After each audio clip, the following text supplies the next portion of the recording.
Greetings, Journey to Wholeness family.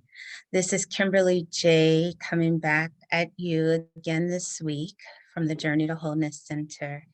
So, a lot has transpired over the last week. We now have a new president-elect, Joseph Biden, and more importantly, yes, more importantly, at least to me, as an African American woman, is that we have a Black Vice President of the United States of America. Um, and I'm humbled by that.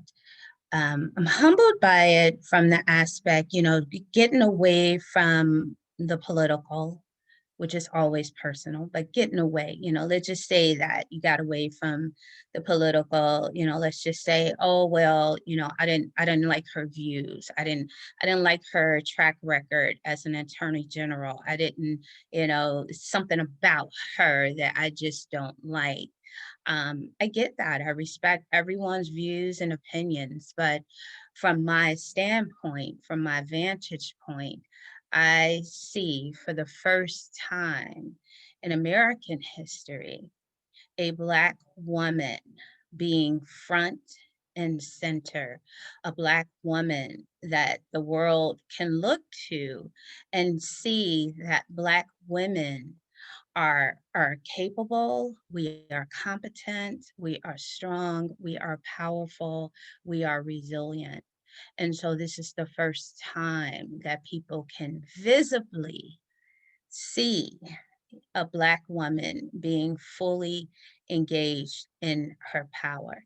And when I say people, I am talking about the world. I'm talking about white people. I'm talking about other people. I'm talking about, Black little girls. And, for us, we already innately know that Black women are wise, and we possess strength and values and character, and we work hard. And for me personally, I came from a very, very strong base of very strong African American women who demonstrated all of those things and more, but from a stage, a world stage, you always see African American women either in the background or being denigrated. The portrayal, the imaging is usually in a negative context or not at all, which is also an issue. The representation is not there. It's not there at all. And so, for us who innately know the strength, power, brilliancy, and beauty of African American women, it's like, hey, yeah, it's about time. And so she represents that, at least for me, and at least for a lot of African American women, which is why there's just this sense of pride in this moment, just to be able to have the representation and the demonstration of what that looks like, to be on the world stage. And so my today I just kind of want to do a little bit of centering this topic, or centering this discussion, because it's also a very, very spiritual um, discussion, and being able to reach out to African American women to be able to always stand in our truth and stand in our power, something that we're used to doing every day, but also dimming our lights, on the flip side, dimming our lights and being that support for our partners, being that support for our children, our families, being that support at work, always supporting, always making things work, always making things do what they do, but never necessarily getting the accolades. And so this talk, it's just about us getting the accolades. It's just about us being really present and being aware and embodied in this moment. So I'd like to take a moment and just be in a place of gratitude for how African American women have been showing up and showing out. Being in a place of gratitude for all of the social justice activists that are on the ground doing what they do, to help us all. Our plight has never been solely, about us and our family and our community. When an African American woman is healed and empowered, she brings everybody connected to her along for the ride. And so we've been able to witness that, with this election. So we have, all of the social justice activists, all of the on the ground organizers, all of the African American mommies who are out here still doing it, to watch our sons, and daughters be victims of police violence, victims of racist, white supremacist violence, be victims of violence within our own neighborhoods, within our own communities. It takes, that's an act of God itself to be able to sit in that and still continue forward and still be a support system and still try to allow our voices to be heard. And so it's been such a tumultuous year, but we still stand firm and we still stand grounded and rooted and connected to what we truly, truly believe in. And so this bit of a ode to African American, to Black women, and all Black women from the diaspora. I just say gratitude. I'm filled with so much gratitude. And so I want to talk about that a little bit. I did write some notes. So I'm going to actually read from my notes. I'm going to put my reading glasses on, to be just as transparent, y'all. I can't see. And so I need reading glasses now with my contact lenses. So, African American women, this is the ode to you.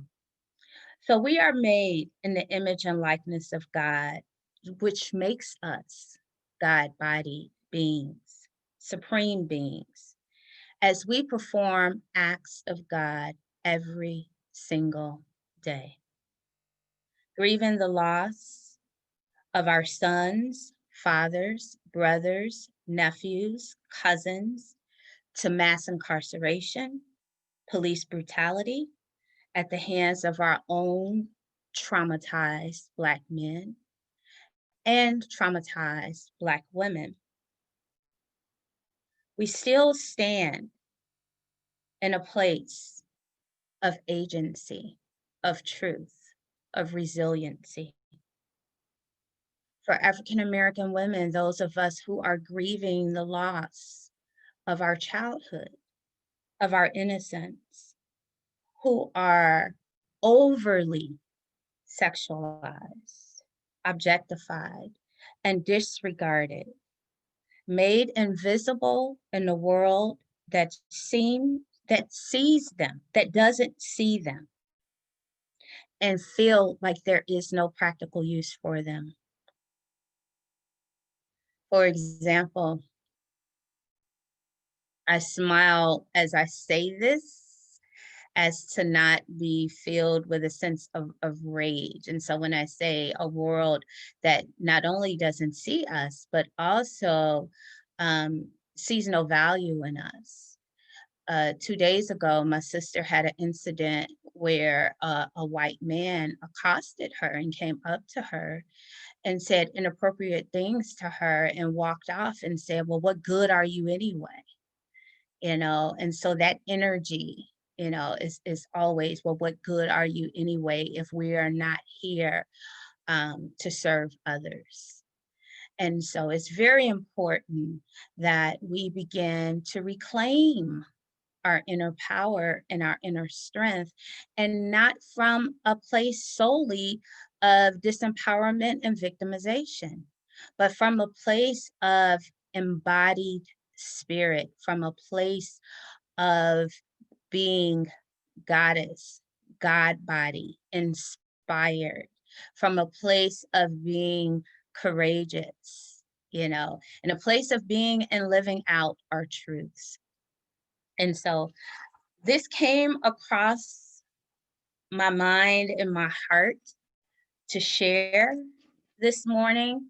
Um, and not that this is a negate to any of the beautiful women that are out there doing what it is that they do, but in this moment, I wanted to give an ode, a shout out, a sense of love, kinship, and gratitude in particular to African American women, and knowing that I see you, I am you.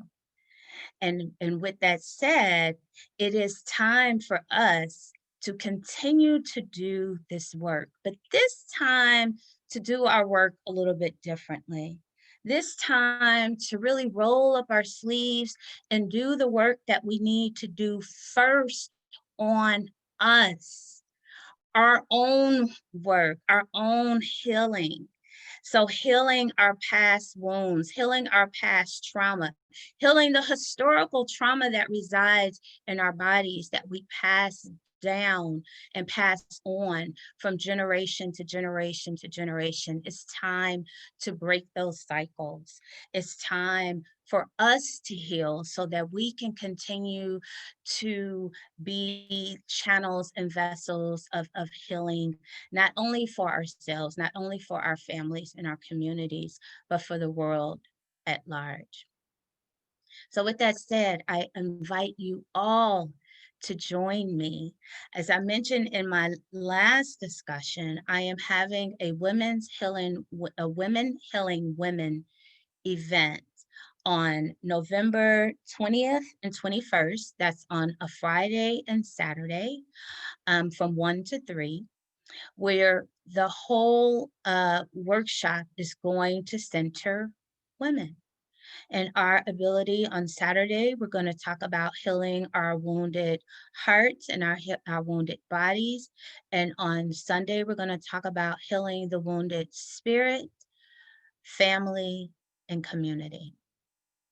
And so I hope that you are able to join us. I'm getting a very good turnout, a very good response. So I am looking forward to more of you signing up.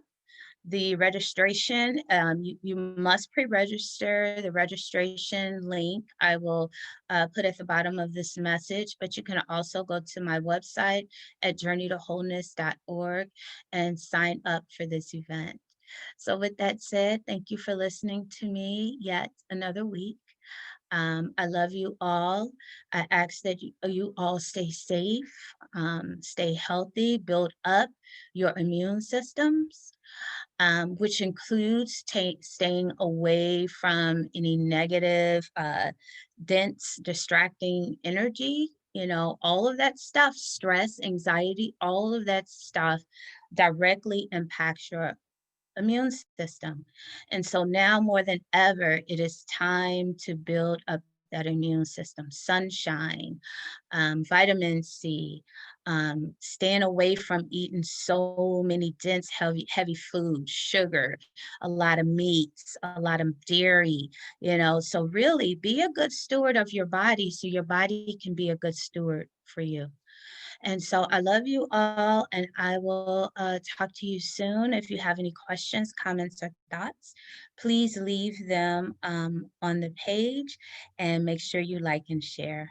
You all have a wonderful, wonderful rest of your week and a great weekend. Thank you.